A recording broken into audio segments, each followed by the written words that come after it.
เมยสุงค่ะเมื่อในเป็นวันที่เก้าเดือนธันวาคมที่7ปี2026ในตอนได้ข่าวสายมาหอมมีข่าว3ตอนที่มาเปิ้นเผาค่ะ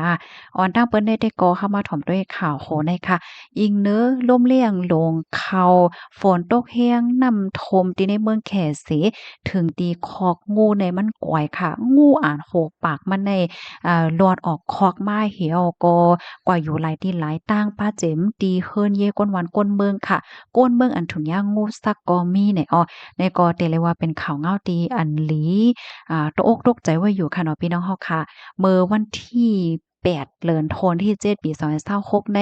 มีข่าวเงาออกมาว่าคอกงูเนี่ยมันแตกค่ะงูตั้งหนำตั้งหลายเนี่ยหลุดออกมาเนี่ยค่ะอิงเนินนำชมค่ะเนาะย้อนเปิ่ว่าล่มเลี้ยงหลวงเขาดีกว้างซีในค่ะนะ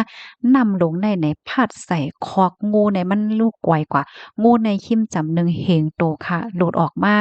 เลยฮู้ว่ามีก้นวานถุงยางงูซักในหลายๆก่อเหย้าเฮ็ดจังได๋คะอิงเน้อเอ็นเชียงหลงล่มเลี่ยงหลงไต้ฝนไม่ซักค่ะเฮ็ดให้กว้างสีจ้วงที่ในเมืองแขเนี่ยอะไรเกิดขึ้นเปิงเป็นฝนตกแรงคือๆใหญ่ๆมาตั้งแต่เมื่อวันที่4เดือนธันวาคม7ปี2026ค่ะถึงที่เฮ็ดให้น้ำท่วมฮาวเฮียงอันเป็น อ่างเก็บน้ำหนองเก็บเก๊กน้ำหนองเก็บน้ำเนี่ยก็เลยรู้เลยกวยเฮ็ดจั่งใดเพราะว่าถึงมาเมื่อวันที่7เนี่ยค่ะนะฟาร์มอันเลี้ยงงูไว้ที่ในหวานเติ่งสวีเอิ่งวินเปี่ยวเมืองเหิงโจ้นั่นน่ะค่ะถูกยันนำลงเลยค่ะนะมาพัดใส่ถึงที่ป๊อบปังค่ะปังเหี่ยวก็เฮ็ดให้งูตั้งนำตั้งหลายเปิงโลงมาได้งูเห่าค่ะว่านะหลุดออกตีคอกงูฟาร์มเลี้ยงงูอันก้นวานเขาเลี้ยงไว้นั่นน่ะ ดูดออกมาเหี่ยวก็ไหลกว่าเลื่อนกว่าหลายตีหลายตั้งนั่นน่ะก้นวานบางจื้อในถูกหญ้างูคบค่ะหลายก่อเหย้าในเขาอะนะบางจื้อเนี่ยก็ข้างคำว่าอยู่ในพื้นที่นำโทมอะสังว่าจั่งใดๆตั้งฝ่ายผู้มีปนพรเขาเนี่ยก็ไล่ฮีบแนวแถวก็ลงพื้นที่จอยเถียมเฮ็ดจั่งใดคะไล่ฮู้ว่างูอันหลุดออกคอกมาในมีหมวก8ปากถึง9ปากโตจังเนี่ยค่ะ ในนั้นก็มีงูเห่างูมีกวางแหน่รอเลไว้เฮ็ดให้นะก้นวานก้นวานเขาลัดว่ามีก้นอันถุงยางงูสักในหมวก10ปลายจังได้เหย้าไหนคะและงูเนี่ยบางโตในคณะยังตึกอยู่สร้างเศร้าไว้จอมหอจอมเฮิรนตึกว่าซังว่าเฮ็ดจั่งใดว่าในก็เพราะว่างูเนี่ยมันก็ปลายน้ำนั่นน่ะนะตีไหลที่มันวนอะมันรอดเพมันก็กว่าอยู่เฮ็ดจั่งใดคะ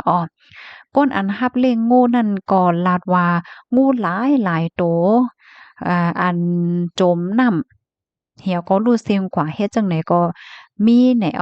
ย้อนก็เปะว่างูหมางโตแน่มันแจนำหึงก่อมไหลเฮ็ดไหนนะข้อมูลตอนนี้ก็ค่ะเลยเป็นมาที่ห้องการข่าววอฟอรัมตังไว้ค่ะพี่น้องเฮาค่ะถ่อมข่าวโคในยอหันถึงจะหือพองค่ะโลยตุ่มคนเนอกีน่ะค่ะเนาะลีโกนะคะว่าแท้คำว่าได้โกเด้นะย้อนว่างูเนี่ยมันมีเป็นสัตว์มีกองแหล มันก็ปลายน้ำอะพี่น้องด้วยเหรอเรียนเลินก้านเคินตีสูงอะค่ะว่าได้โอ้โฮมันเล็กก็เลยแตกมาอยู่ไว้ในผ้าว่าผ้าห่มโคนนอนว่าในเตฮือเนี่ยวนฮอกอตุ่มคนเนอปอเกียวว่าจังว่านั้นค่ะลูกดีข่าวเงาโหดได้เห็นแล้วกำไดเข้ามาถ่อมด้วยข่าวเงาแทงตอนหนึ่งค่ะในก็ตั้งฝ่ายผู้มีปนพรเขาทัดคอมมิวนิตีหนึ่งครบรอบพันก้นอ่ำจ้อมเปิงตั้งน้ำเมื่อวันที่8แน่มีข่าวเงาออกมาว่าสืบเสเมื่อวันที่4เดือนธันวาคมที่7ปี2026ในอยู่ดีโพก้อนเจดอนชลบุรีค่ะไหลลงเปิ้นตีโกดทาดโครงการหมู่วานหมู่วานบุญรักษาวิว2และหมู่ที่7บ่อวินเจเวงศรีราชาใจดอนชลบุรีโก่นปังลงมาวายหลังเสฝนตกค่ะถึงที่เฮ็ดให้น้ำแนบพาดเอาอันเป็นโฟมปิดๆปอดๆอันเป็นยุกๆยักๆจังได๋นะคะไหลกว่าในหมู่ในวานเฮ็ดจังได๋เพราะว่าถึงมาในวันที่5เนี่ยตั้งโครงการฝ่ายจัดหาการงานโฮมป้าดังกอรมน เจตวนค่ะยกผู้เกี่ยวข้องและเขาก็ทัดคอมบานีอันมีชื่อว่าคอมบานีฟังสร้าง Circular Economy Management Thailand เนี่ยเนาะ Thailand จำกัด อันมีไว้อยู่ที่หมู่ที่3บ่อวินเจเวงศรีราชาเจดอนชลบุรีไล่ต้องไล่ถามเหี่ยวก็โฮบทบหัน แห่งการตั้งฝ่ายผู้มีปนพรเขาเปิ้นก็ถามลองว่าแห่งการมีหลายก็วัดไหวมีจึงหือสังสิงให้ไหนนั่นน่ะแล้วก็พบทบหันว่าคอมมานีอันใดๆมีกฎเหตุการณ์อยู่43ก้อค่ะเป็นก้นไทยอยู่24ก้อก้นหยานเมืองหำแต่มีก้นแข5ก้อก้นเมืองคมตุ้ม14ก้อเฮ็ดจังได๋อ้อ เพราะว่าถัดมาเหี่ยวก็ครบถ้วนผ่านว่าก้นเมืองคมตุ๋มอันนำจ้องเปิงเนี่ยมีอยู่10ก่อค่ะเนาะตั้งฝ่ายผู้มีปนพรเข้าในก่อจังไรป่องเลี้ยงเอาตั้งพิธีคอมมานดีในฐานะที่ว่าหาบก้นหยานเมืองเขาเหตุการณ์หาบก้นมีวัดไว้มีไว้ขว้างเหตุการณ์เหย้าก็มังก็ซ้ำค่ายป้อเลี้ยงนายจางเฮ้ยไรกว่าตึงลาดค่ายตีร่วมฝ่ายจัดหาการงานภายใน15วันนะคะกำในอันเป็นแห่งการยานเมืองซ้ำอย่าเอาตั้งพิษว่าโดยลวงเป็นก้นยานเมื่อเหตุการณ์โดยมีไว้ขว้างเหตุการณ์เฮ็ดให้ออกกำนันผมมีปนพ่อนเขอในก็เลยต้องเลยถามสิดังฝ่ายป้อเล้งนายจ้างเนี่ยก็เลยส่งเงินเข้าประกันสังคมจำหนังปักเปิงหมายมีมักมันไหวเฮ็ดจั่งใดไหนอ้อข้อมูลตอนในคาลิเปนมาที่ห้องการข่าวคนชนต่างวัยไหนค่ะเมื่อเหลียวแน่เฮาค่ะได้หันเลยว่าตั้งฝ่ายผู้มีปนพรเขาเปิ้นก็มีลองแข็งๆทัดแฮงค่ะดอกหลายตีหลายตอนเฮ็ดจั่งใดนะลูกดีข่าวเงาโหนหน่อยสิแลกำใดเฮามาถ่อมด้วยข่าวเงาแทงโหนหนึ่งเฮ้อหมิ่นพากันได้ค่ะว่าได้อันใดๆเป็นเฮ้อหมิ่นก็เมืองๆค่ะเมื่อวันที่8เดือนธันวาคมที่7ปี2026ในมีข่าวเงาออกมาว่า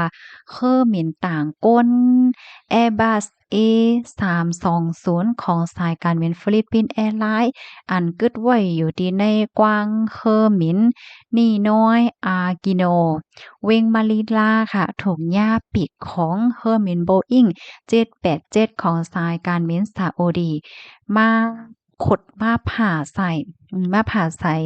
ดีหิมห้อมหางมั่นค่ะเนาะมื้อค่ำคืนวันอังคารที่ป่นมาถึงที่เฮ็ดให้เฮอร์มินตั้ง2ลำในและรับพรตุ่มยวนน่ะค่ะก้นที่อันไรรับรองตั้งเจ้ว่าสังว่าเฮ็ดจังไหนได้ก็อัมมี่น่ะค่ะอ้อลองตั้งไล่โหย่อยๆมันเป็นหือในอยู่ที่ภูมิพลพรเขาในก็ไล่เขากดทัดเหย้าว่าเฮ็ดจังไหนค่ะเฮียงไรเป็นมาปอกกำในว่าจังไหนนั่นน่ะเนาะข้อมูลตอนนี้ก็ค่ะเลยเป็นมาที่ห้องการข่าววอลฟอรัมต่างไว้นะคะอ้อเมืองกลางเมืองโกนในมันก็จางเป็นค่ะดอกหมางปองหมางไรได้ค่ะนะเคิ่มอินผากันเลยค่ะดอกได้ผากันเดินลิ้นค่ะนะค่ะยินจงปุกก็ดีรับถอมปันแห้งค่ะพี่ๆน้องๆเฮาเขาถ่อมข่าวเงาเหย้าโหนไหลตอนไหลแตกแล้งว่าจังไหนต้องถามมาไลไหนค่ะย้อนให้อยู่เลยกินหวานในรอดเพศกันค่ะเหมยสุงค่ะ